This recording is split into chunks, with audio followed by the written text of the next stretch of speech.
इस साल एक और जो क्लैरिटी आई वो ये थी, जो ये हेडिंग लिखी हुई है, हिंदुस्तान का अफगान तालिबान का दहशतगर्दाना नेक्सस।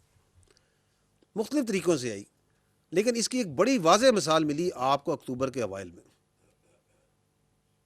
कि जब आप कि यहाँ पे उनके साथ झड़पें हो रही थी, जिसमें आपने दहशतगर्दों को, टीटीपी को, फितना ख्वारिज को हिट किया और उन्होंने पाकिस्तान पे किया। उससे पहले उनका ये जो सो कॉल्ड वज़ीर ख़ारजा है इस कब्ज़ा ग्रुप का, ये किधर था? ये ज़रा क्लिप देखें, ये मंजर ही काफ़ी बताते हैं कि ये नेक्सस क्या है। देखिएगा ज़रा, ये एक ही आगे पीछे दिन है कि कौन कहाँ बैठा हुआ है, बुत परस्तों के साथ वहाँ बैठा हुआ है हिंदुस्तानियों के साथ। तो वो ज़रा याद करें, वो जो ख्वारिज की निशानियाँ अल्लाह ताला के रसूल सल्लल्लाहु अलैहि वसल्लम ने मुसलमानों के लिए छोड़ी, उनको भी ज़रा याद करें और ये मनाजिर देखें। इनके पिछले तो जो से हैं वो तो ये बुत गिराने गए थे, ये उनके नीचे तस्वीरें खिंचवाने के लिए आए हैं।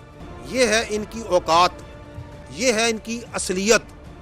ये जो ज़र के ग़ुलाम हैं, जिन्होंने लबादा पहना हुआ है इस्लाम का, जो ख्वारिजों के सबसे बड़े सरपरस्त हैं। जी, एक और क्लैरिटी जो है इसी गठजोड़ की, जो हिंदुस्तान की और अफ़गान तालिबान की इन ख्वारिज के दरमियान जो है, वो हिंदुस्तान का सोशल मीडिया और अफगानिस्तान का सोशल मीडिया भी दे रहा है, उनका मीडिया भी दे रहा है कि हम ऐसे हैं, बिल्कुल इकट्ठे हैं। क्योंकि इनका इस्लाम ये कहता है कि इनके साथ जाके लंबे लेट जाओ, इनके पैरों में पड़ जाओ हिंदुस्तानियों के। ये है इनका इस्लाम। ये सुनिएगा ज़रा, देखिएगा,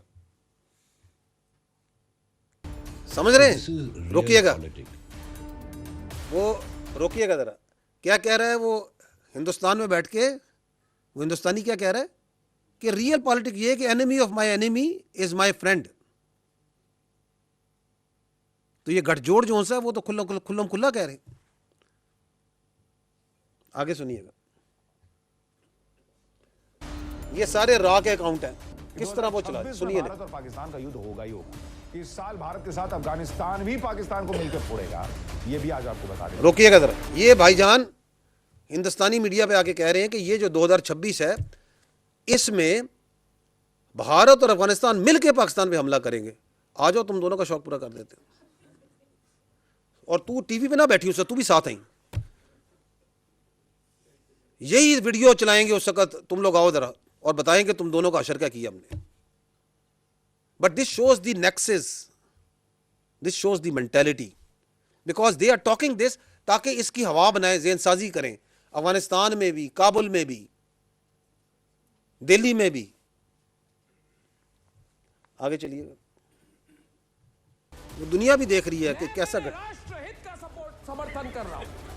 राष्ट्र सर्वोपरि, नेशन फर्स्ट, दुश्मन का दुश्मन हमारा दोस्त, हमारी स्ट्रेटेजिक इंटरेस्ट। रोकिएगा जरा, आप इसको देख के हंस क्यों रहे हैं? ये उनका इंटेलेक्चुअल है, इंटेलेक्चुअल कहलाता है। ठीक है ना, आगे चलिए। ये नया हीरो मिल गया अफगानिस्तान को, एक नया अवतार मिल गया इनको। अब इसको पूछेंगे बैठ के, ये तालिबान जो अफगान तालिबान है। तो इसमें एक बंदा है फजल अफगान करके, उसने तो ओपनली बोल रहा है कि मोदी जी आप हथियार कब भेज रहे हो, हम लोग इनको इधर एंगेज करके रखेंगे, आप उधर से पीओके ले लो। ख्वाहिशात सुने इनके, ख्यालात सुने, ख्वाब सुने इनके। तो ये गठजोड़ जो है तालिबान का, अफगान तालिबान का, ख्वारिज का, हिंदुस्तान का, कैसा नज़र आ गया? कैसे वो कहते हैं ना, कैसे कैसे पर्दा नशीन नंगे हुए हैं, सब खुल के सामने आ गए इस साल 2025 में कि हम तो जी जिहाद लड़ रहे हैं। ये जिहाद है तुम्हारा,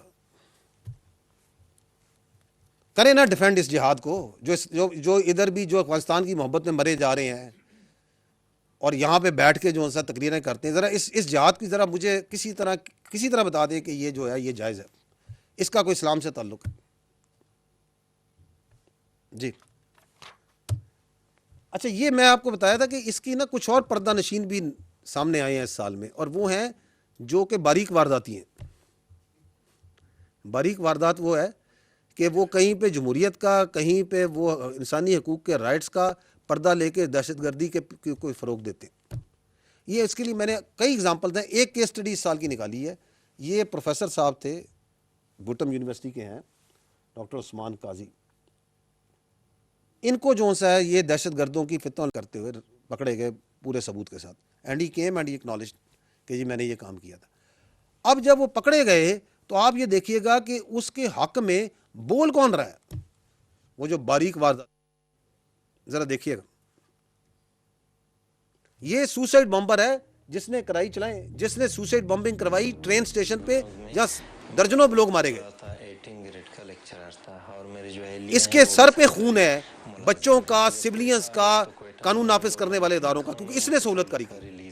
तो जो पहला काम उन लोगों ने बताया था, कोई एक रीजनल कमांडर था, वो आया था, जख्मी हुआ था लड़ाई में कलात में, तो इलाज के लिए यहाँ आया था, तो उसको मैंने जगह दिया था, फिर वो बाद में चला गया था। के बाद ये भी हुआ था कि मुझे डॉक्टर एबतान ने अलवल किया था, उसने यही कहा था कि बंदा है उसको अपने पास जगह देना है। तो 2 रात मैंने उसको अपने पास जगह दिया। वाकई के एक दिन पहले मैंने हवाले किया था, दूसरे दिन वो यहाँ रेलवे में सुसाइड बॉम्बिंग में जो है फट गया था। और अब ये मुल्क से बाहर हिंदुस्तान में और पाकिस्तान में भी कुछ लोग बैठ के जो इसकी हक में ट्वीटें कर रहे हैं। कौन है जी? ये बैठे हुए हैं, ये तस्वीरें देख लें, ये कहाँ के बाहर यूरोप में बैठे हुए हैं। टाइम्स ऑफ इंडिया पूरा हिंदुस्तान का बयानिया कि जी ये देखें जी, एक प्रोफेसर को, एक इंटेलेक्चुअल को, एक पढ़े लिखे आदमी को पकड़ लिया। इनफोर्स डिसअपीयरेंस ऑफ एकेडमिक, और एकेडमिक बता रहे हैं मैं क्या कर रहा हूं। ये 3 तस्वीरें दायरे देख रहे हैं जो इनके हक में बोल रहे हैं। एक BYC वाली, एक ये जो नॉर्वे में बैठा है, एक और बैठा हुआ है। इनको तकलीफ हो रही है कि ये क्यों पकड़ लिया इनको। तो ये भी इस साल जब आप एक्ट करते हैं, आप इनको पकड़ते हैं और इनको इनके जुराइम को सामने लाते हैं, तो इनको ही मजबूरन जो सा है ये पर्दा नशीन जो पीछे छुपे ये वारदाती है, जो बारीक वारदाती है, इन्हें भी सामने आना पड़ता है। ये ह्यूमन राइट्स एक्टिविस्ट कहलाती हैं अपने आप को। किसकी इनके ह्यूमन राइट्स हैं? इस सुसाइड बॉम्बर को जो बिठाया घर में, जो उनको फैसिलिटेट करता है, उसके ह्यूमन राइट्स को फैसिलिटेट करने के लिए, क्योंकि बाहर से डोरियां चलती हैं इन सब की। तो ये क्लैरिटी भी जो है इस लैंडमार्क कॉन्सिक्वेंशियल ईयर में पाकिस्तानी अवाम को, नेशन को, रियासत को हासिल हो रही। अगली क्लैरिटी जो सी है, दैट इज जो मैंने कहा था, acknowledgement of the Pakistan stance on terrorism. किस तरीके से जो आप और हम एक अरसे से कह रहे थे कि ये अफगानिस्तान जो सा दहशतगर्दी की गढ़ बन गया है, यही है यहाँ से सारी दहशतगर्दी, अब वो पूरी दुनिया कैसे कह रही है।